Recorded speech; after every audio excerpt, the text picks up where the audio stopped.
Hey, welcome back guys. Okay, so far we have this thing that keeps popping up here. Now, one problem we have with this pop-up is that if I click on this one that is lower here and then click on the other one that is upper here, I get both of these selected at the same time. So which means I can open multiple of these at the same time, which is not good. So let's see how we can fix that real quick before we even display the data. So let me come to my views here and go to eShop and profile, because this is where the content actually is. Okay, so what we can do though, in order to deal with all of this, is to grab the T-body. So if we grab this one, for example, okay, if we grab that, then we can grab all JS order details that are in here, and then we make sure that we remove them from the hide. We add a hide to them. That way they are all hidden, and then we can select the one we want and show it. Okay, so in order to do that, it's very simple. We're going to get the E, because that's the event we want there, and then we're going to use current target instead of target like this. Now what current target does is that it selects whatever item the on-click listener is on. Right now, if I just say .target, it means whatever I click will be the item that is returned. But if I say something like current target, then I'm returning this particular thing. So let me come down here for a second, and I'm going to say just here, get all rows. So I'm going to say var all is equal to document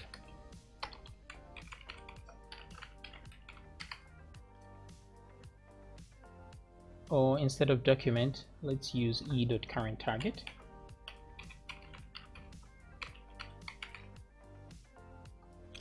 So it's e.currentTarget.querySelector, and I'm going to select exactly this. Okay, now I will put all here to make sure that it selects all of them. And so this is going to be an array. And so what I do now is go for an for each loop right here, just a for loop here. And I'm going to say all.length, and then each one of these, what I will do is add a hide to them. So copy that. I'm going to copy it from here, copy, and then put it there.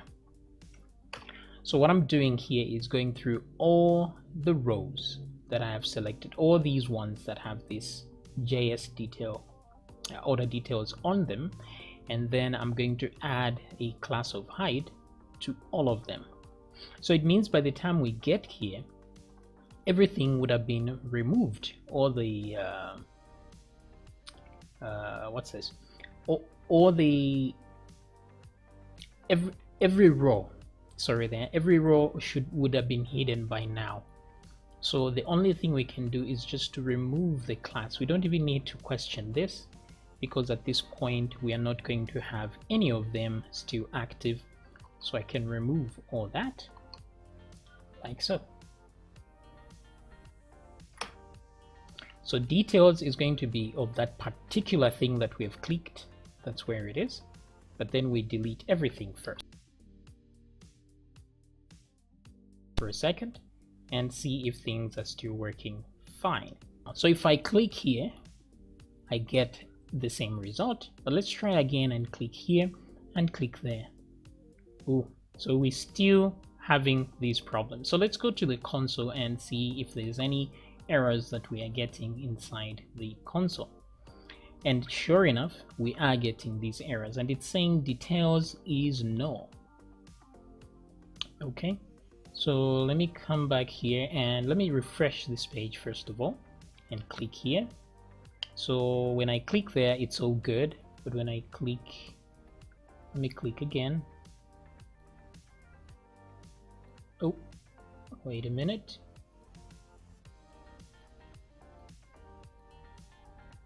It's actually working, so maybe because I didn't refresh my page, I guess. Let me refresh it again.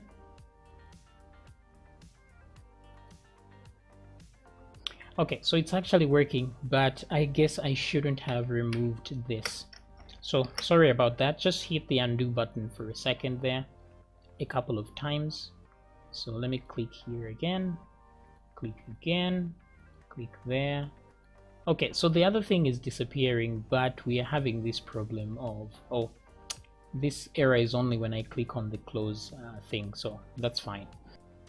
There's this possibility here and that possibility there. So I'm assuming that it's taking this path continuously. So let's look at the logic here for a second. So the first thing we do is, let's say we click on that object and there's no detail panel that's showing so far.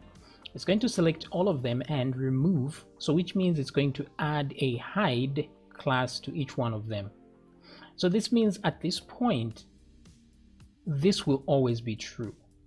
If details.classlist.contains hide will always be true, and which means only this will always work.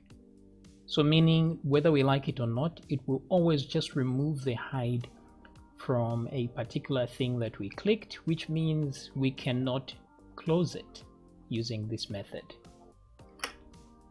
Okay, so what can we do about this? Well, what I can do is, since details is already there here, what I can do is come down here and instead of having it do this to every one of them, I can tell it to omit the one we've just clicked. So yeah, so I can do that right here. Let me just put an if statement and say if all I like that is equal to, well, let's say if it's not equal to this details, then we can add that one like so. Okay, I think that should solve the problem. So let me come back here, click, okay, click, okay, that's solving the problem. So let me click now and then click there. Okay, so only one is showing at a time, which is good. So I'll do that, do that, do that, do that. Okay, good. So the only thing now we need to do is to make sure the close button actually works. So it's saying details is no when we click the close, and that's because, let me come back here for a second. When we click the close button, this is where the button is, close, right? The parent of this one is this div here, but we need to move a step further to the next parent here. So we can just check to see that if the parent is, the tag name is a div, then let's get the next parent available. So for as long as the parent is not table data or table row, then we move a step up. So if this is, so we have to make sure that this is equal to a row. So let me put an if statement here. I'm going to say if row dot tag name,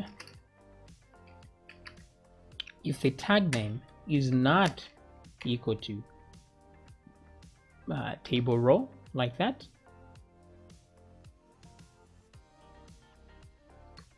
I think it's usually capital letters like that.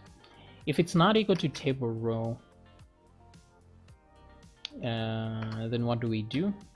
Let's put some code there. Let's just say row is equal to row dot parent node.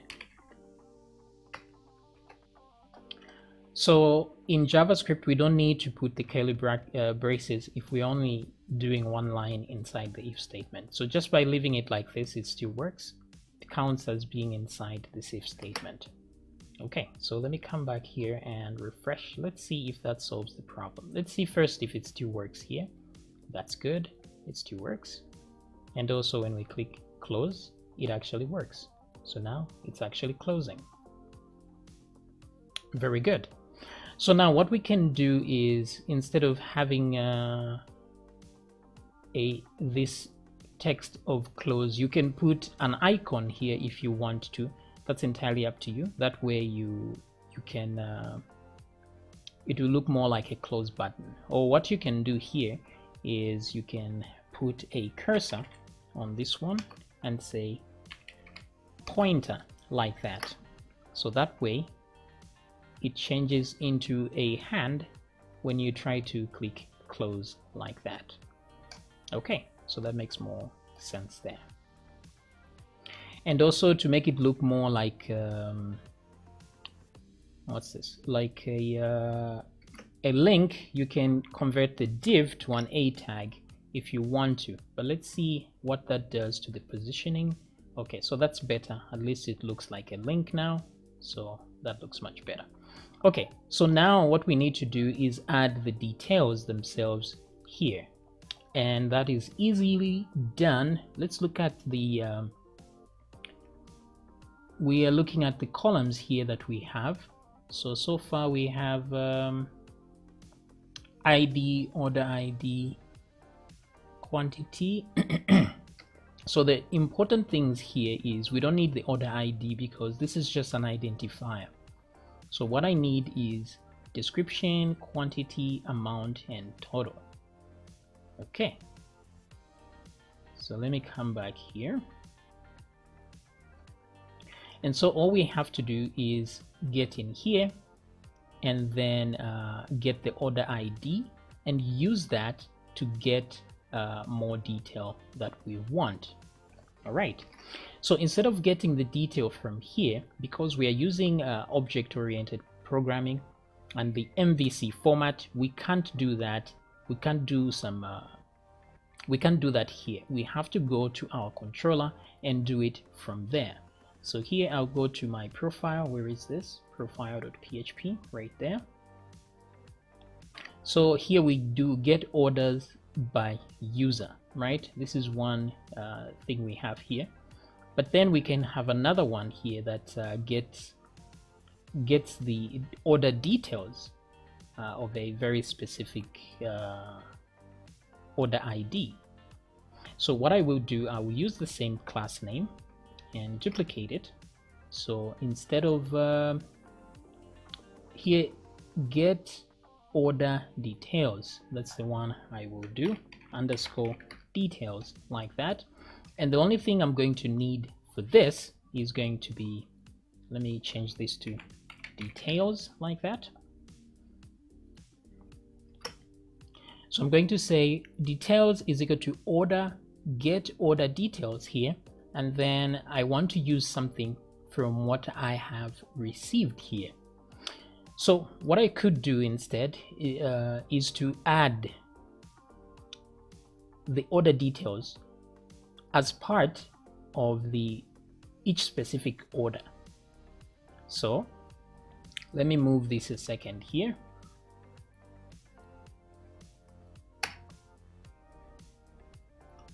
So what I want to check for is to make sure that this orders is an array. So I'm going to say if it is an array, order details like that, then what do? Let me get the details for each one of those orders. So then I will go and do a for each loop there, orders like that, and I don't need the key, I just need the row here of the order. So what I want here is to read from the database and look at the order ID. So I'm going to go to orders here just to see. Yes, so the ID is here, just the ID, that's what I need.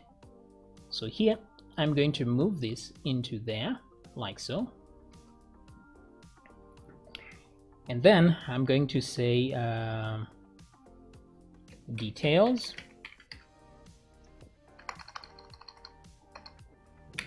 just to make sure it exists before we do anything. I'm just going to set it to false, like that. Okay, and then here what I will do is, actually I didn't need to declare it there because I'm going to add it to orders anyway, so no need, sorry about that. So what I will do here is get an order, but I need an ID, so I'm going to use row here. So say row and then ID there. So that is the order ID that I'm sending. So now I need to create this function and then take, which will return some details. And then when that detail is returned, okay, so I messed up here. I need this key, like that. Okay, so once I return the details, whatever I return here, I'm just going to say orders and use the key that is available there is, and then inside that key I'm going to say details. I'll have a part saying details, which is going to be equal to details there, like so. Okay, so what I'm doing now is every time I return a row for orders, as one of the columns I'm going to add the details. I'm going to add all the stuff that somebody bought inside that row. That way everything is well organized and I can use that in the view. So the only thing remaining now is to create this function here. So let's go ahead and create that function in the next video.